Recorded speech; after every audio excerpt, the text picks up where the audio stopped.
Bonjour à tous, on se retrouve aujourd'hui pour une nouvelle vidéo et aujourd'hui j'avais envie de faire une vidéo spéciale bon plan à Budapest. Je suis partie fin mars, donc il y a environ 2 semaines et j'ai adoré cette ville. Il y a tellement de choses à faire et à voir, c'était vraiment super, donc je vous conseille, si vous avez un week-end à faire en Europe, n'hésitez pas à aller là-bas, c'était vraiment trop beau, j'ai adoré. Et je pense que je retourne cet été, enfin c'est pas je pense, c'est je retourne cet été. Et si après cette vidéo vous avez encore des questions, n'hésitez pas à m'envoyer un message sur Instagram, je partage vraiment beaucoup de choses sur Instagram, n'hésitez pas à aller me suivre. Et donc de m'envoyer un message si vous avez encore des questions sur le voyage à Budapest, je vous répondrai avec plaisir. Et à la fin, je vais également vous mettre en barre d'infos la liste des choses à faire et à voir. Je pense que ça va être plus facile pour vous de vous retrouver. Alors tout d'abord, la monnaie hongroise n'est pas l'euro. Ils n'utilisent pas l'euro là-bas, ils utilisent le forint.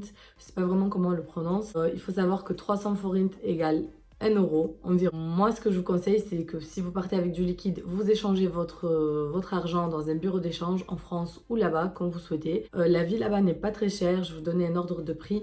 Pour un repas entrée, plat, dessert, vous en avez pour environ 10 euros, maxi 15 euros. Moi, ce que j'ai fait, j'ai demandé à ma banque M-Pass, pris pour un mois parce que je partais qu'un week-end. Et ça vous permet de payer avec votre carte sans engendrer des frais. Donc, vous pouvez retirer, payer autant de fois que vous voulez et vous payez rien d'autre. Alors que si vous ne demandez pas ce pass à votre banque, comme la monnaie n'est pas la même qu'en France, donc l'euro, vous payez des frais supplémentaires, c'est-à-dire 1 euro, je crois, pour une transaction que vous payez avec la carte plus 10% du prix que vous avez payé. Et quand vous retirez, je crois que c'est 3 euros plus le prix, plus 10% du prix que vous avez payé. Enfin bref, en tout cas, ça revient beaucoup plus cher que payer un pass sur un mois. Moi, je sais que dans ma banque, c'est 8 euros le pass pour un mois. Donc voilà, je pense que c'était très rentable parce que je payais tout le temps avec la carte. Des fois, c'était tellement pas cher. Une bouteille d'eau, c'était 50 centimes, je payais avec la carte. Donc vous imaginez si j'avais pas demandé, c'est pas ce que ça avait été. Ensuite, pour les billets d'avion, si vous y prenez un petit peu en avance, vous pouvez avoir des billets vraiment pas chers. J'ai réservé mes billets une semaine avant de partir et j'en ai eu pour environ 110 euros, je crois,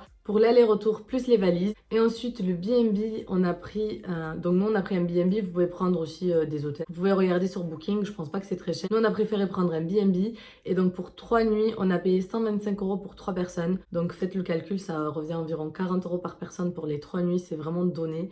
Et en plus de ça, il était super beau, très bien placé, on avait tout à proximité, le bus, le tram, le métro, on avait vraiment tout à côté, c'était trop bien. Donc si vous voulez, je vous mettrai le lien du B&B que j'avais réservé, si ça peut vous aider. Je gagne absolument rien dessus, mais c'est pour vous aider, pour voir à peu près où est-ce que vous voulez être placé. Après, vous mettez centre-ville de Budapest, non, c'est ce qu'on a fait. On a mis centre-ville de Budapest et puis on a regardé les B&B qu'il y avait autour. Et voilà, on a pris celui que je vous mettrai en barre d'infos. Ensuite, pour les transports, pour se déplacer dans la ville, je vous conseille pas de louer une voiture parce que tout se fait à pied, c'est très bien de marcher. Je vous conseille aussi de mettre des bonnes baskets parce que vous allez en faire des kilomètres. Pour vous dire, nous on a fait 40 kilomètres en 3 jours. On a beaucoup marché. Pour les moyens de transport, en partant déjà de l'aéroport, vous avez le taxi qui coûte environ 25 à 30 euros. Et pour arriver dans le centre-ville, et sinon vous avez le bus 200E, si je me souviens bien, et qui vous amène au terminus. Et au terminus, vous avez un métro, c'est le métro 2.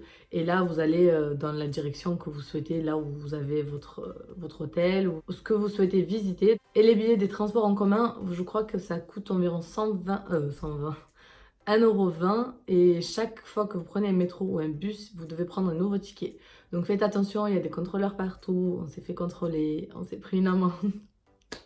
Donc je vous conseille pas.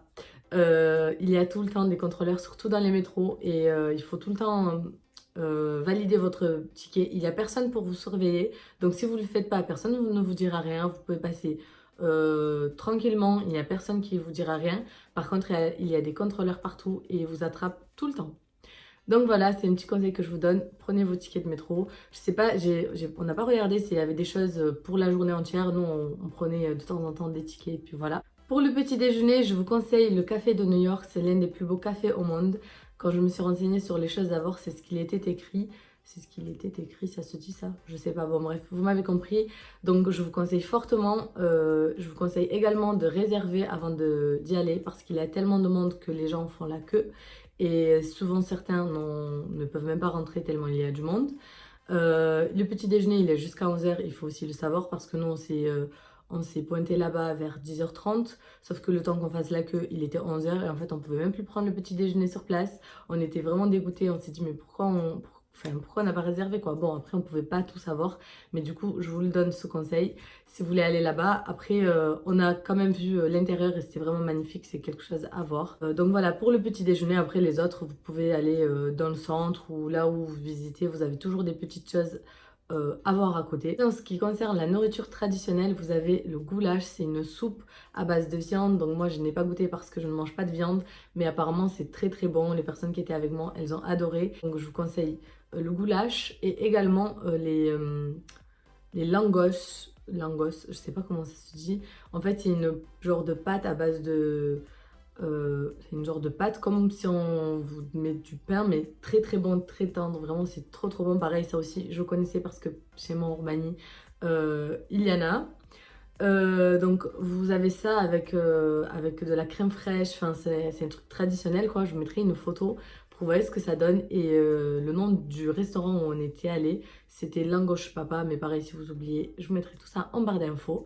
Donc c'était très bon et c'est assez familier, c'est vraiment une typique de Budapest. Ensuite vous avez les glaces dans le centre-ville en forme de rose, c'était trop beau, je vous mettrai pareil une photo, trop beau, la queue elle est de 20 mètres, je crois. Donc, si vous avez chaud et que vous voulez une glace, soyez prêts à faire une queue de 20 mètres de long parce que il y a tellement de monde qui veulent manger ces glaces. Vous avez également pour un goûter, si vous souhaitez prendre un petit goûter ou dessert, le courkosh kolash. Je sais pas comment on le prononce en fait. Je vous mettrai le nom juste ici. Comment dire, un genre de pas de cake de je sais même pas en fait comment c'est fait. C'est une pâte en fait. Ils le font au feu de bois et vous pouvez mettre ce que vous voulez dessus, des noix, des je sais pas moi, même des fruits secs par exemple. Vous avez plein de goûts en fait. Vous demandez qu'on vous fasse ça directement sous vos yeux. Donc à la noix c'est le meilleur, c'est trop trop bon. Donc je vous mettrai une photo pour que vous voyez à quoi ça ressemble. Et vous avez des petits, comme des petites baraques à frites, mais là c'est pour les courcoches collages. Je sais vraiment pas le prononcer. Et vous pouvez trouver ça un petit peu partout, je pense. Donc ça, pareil, je pense qu'il faut que vous le goûtiez. C'est très très bon. Ça, je connaissais également parce que dans ma ville en Roumanie, il y en a aussi. Ils l'ont importé de Budapest, enfin de Budapest, de la Hongrie quoi. Je savais très bien que c'était hongrois et c'est très bon. L'été quand je vais en Roumanie, j'en prends tout le temps. Et là, quand je suis partie à Budapest, on s'est dit il faut vraiment qu'on prenne ça. Donc voilà pour la nourriture. Qu'est-ce qu'il y avait d'autre qu'il faut que vous mangez absolument? Je pense que c'est tout pour la nourriture un petit peu traditionnelle. Enfin, en tout cas, c'est ce que nous on a goûté. Et après, pour le reste, je vous ai dit, dès que vous allez à des endroits et que c'est l'heure de manger, vous pouvez trouver des choses assez facilement autour de vous. Pour les personnes qui souhaitent faire la fête, alors vous avez d'endroits où sortir à Budapest. Je ne sais pas si vous savez, la ville elle est réputée pour la fête. Donc si vous tapez sur internet boîte à Budapest, vous allez en trouver plein. Après pour en choisir laquelle est la meilleure, c'est un peu plus difficile. Nous on a eu de la chance, on a choisi de la boîte Hotker, ça s'appelle comme ça. Et vraiment il y avait une trop bonne ambiance, de la trop bonne musique. Il y avait deux ambiances, la boîte elle était assez grande. Donc voilà, si vous voulez faire la fête, je vous conseille cet endroit-là. Après, vous pouvez en découvrir plein d'autres. Je sais pas, nous, on a fait que celle-ci. Maintenant, je vais vous parler des lieux à visiter à Budapest. Après, libre à vous de faire ce que je vous dis ou pas, ou de faire vos propres recherches. Alors, tout d'abord, on a commencé par le funiculaire de Budapest, qui vous montre au château de Buda, ça s'appelle comme ça. Donc, le funiculaire, c'est très mignon. Ça vous fait, c'est juste une petite montée. Vous pouvez également marcher si vous voulez pas le prendre. Mais en tout cas, c'était sympathique. C'est un petit truc à faire. Sachez que c'est fermé le dimanche. Également, il faut regarder si vous avez des choses en particulier à visiter, comme les musées, les choses comme ça. Il faut regarder les jours d'ouverture. Le lundi, c'est à peu près tout fermé. Tous les musées sont fermés le lundi, donc il faut vraiment faire attention à ça. Donc, on a commencé par le funiculaire de Budapest. Les prix des visites de chaque monument ou musée ou peu importe, de chaque chose que vous voulez faire, ça coûte entre 3 et 10 euros, pas plus. Donc le funiculaire de Budapest vous monte jusqu'en haut, il peut également vous redescendre, mais je vous conseille de prendre seulement l'aller et ensuite de faire la descente à pied parce que quand vous arrivez en haut, vous avez le château de Budapest, le château de Buda donc à visiter et ensuite vous descendez à pied, vous avez, enfin je trouve que c'est beaucoup mieux de descendre à pied, après vous faites comme vous voulez. Ensuite vous avez l'église de Saint Matthias, vous avez une petite histoire autour de cette église. Je vous conseille de travailler votre anglais parce que si vous ne parlez pas l'hongrois ou l'anglais, ça va être un petit peu difficile pour vous de comprendre tout ce qu'il y a écrit là-bas. Non, je vous avoue qu'on regardait aussi sur internet pour comprendre un petit peu l'histoire de la ville. Donc vous avez l'église de Saint-Mathias. Une fois que vous descendez donc du château de Buda, vous avez environ 10 minutes de marche pour arriver à cette église, donc l'église de Saint-Mathias. Et à côté, vous avez la Bastion des Pêcheurs. C'est trop trop beau. Cet endroit, c'est vraiment très beau. Vous avez une très belle vue sur la ville et sur comment on appelle ça? Le Parlement hongrois. Vraiment, c'est très beau. C'est à faire. Tout ce que je vous dis là, c'est vraiment des choses à faire. Je vous conseille fortement d'aller les faire et d'aller voir. Vous avez également, quand vous arrivez au funiculaire tout en bas, en face, vous avez le pont des Chênes. Donc pareil, c'est très beau. Le soir, c'est super illuminé. C'est vraiment, je n'ai pas de mots à dire. Ensuite, donc vous avez le Parlement hongrois. C'est géant. Vraiment, c'est géant. C'est très très grand. Donc si vous souhaitez le visiter, pareil, prenez du temps. Il faut que vous réfléchissiez un petit peu aux choses que vous souhaitez visiter ou juste regarder.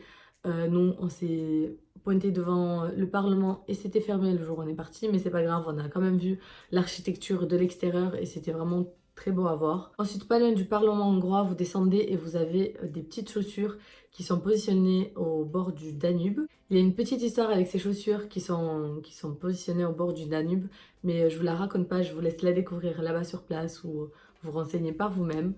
Ensuite, vous avez la basilique de Saint-Étienne. J'ai mon ordinateur juste à côté et j'ai mis toutes les choses qu'on a faites en fait pour rien oublier. Donc, il y a la basilique de Saint-Étienne et là où il y a cette basilique, en fait, vous avez une très grande place. C'est vraiment le centre de Budapest pour moi. Là, vous avez les rues commerçantes, là où il faut manger, les magasins, enfin vraiment tout, c'est vraiment là-bas et je vous conseille d'aller à cette place-là.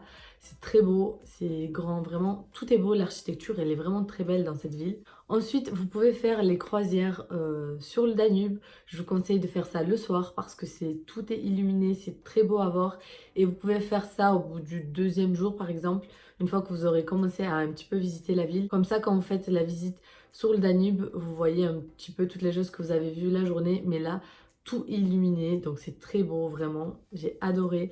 Il faut compter environ 50 minutes pour faire l'aller-retour. C'est vraiment, vous faites juste un aller simple et le retour. Donc voilà, après, vraiment, c'est quelque chose à faire. C'est une petite croisière à faire. Nous, la croisière, on l'a payé 9 euros. Et je pense qu'il ne faut pas que vous preniez des trucs à 18 euros, 30 euros. C'est vraiment une croisière. Vous pouvez manger à l'extérieur. C'est vraiment mieux. Au moins sur place, vous profitez juste en fait à regarder ce qu'il y a autour plutôt que de manger sur le petit bateau là. Enfin, je trouve que ça n'a pas d'intérêt en fait. Ensuite, vous pouvez aller à la place des héros. Donc cette place, elle est très très grande. Et pareil, il y a une petite histoire. Donc je vous laisse découvrir par vous-même.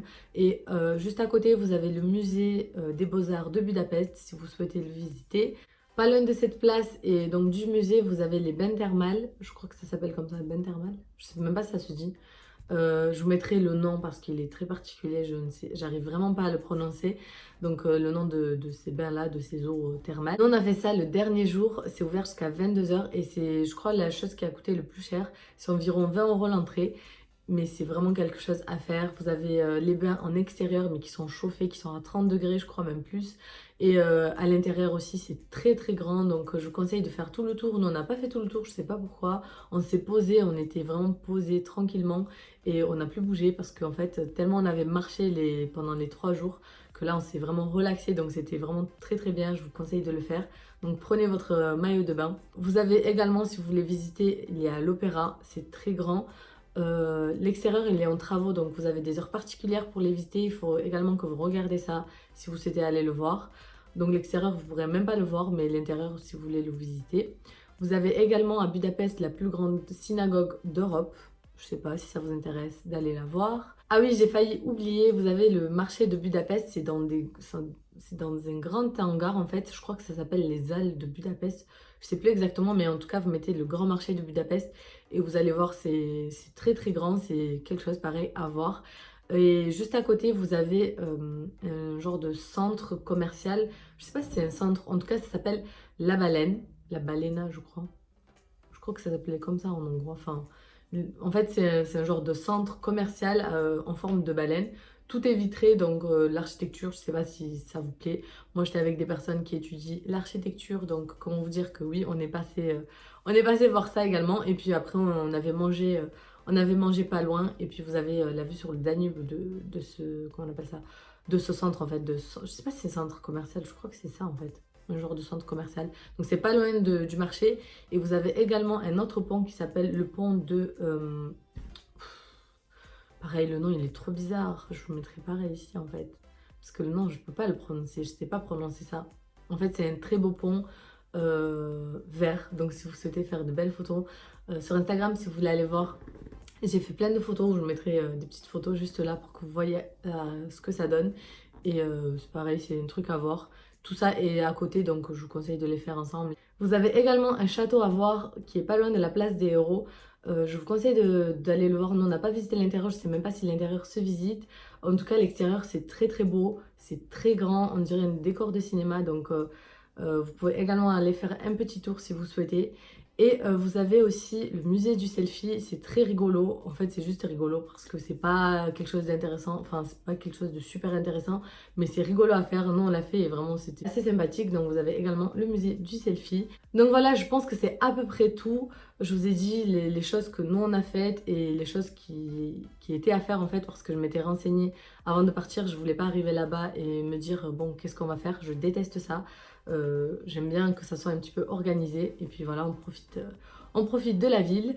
Donc voilà, j'espère que cette vidéo elle vous aura plu et qu'elle vous aura aidé et nous on se retrouve très vite pour une prochaine vidéo. Bye bye.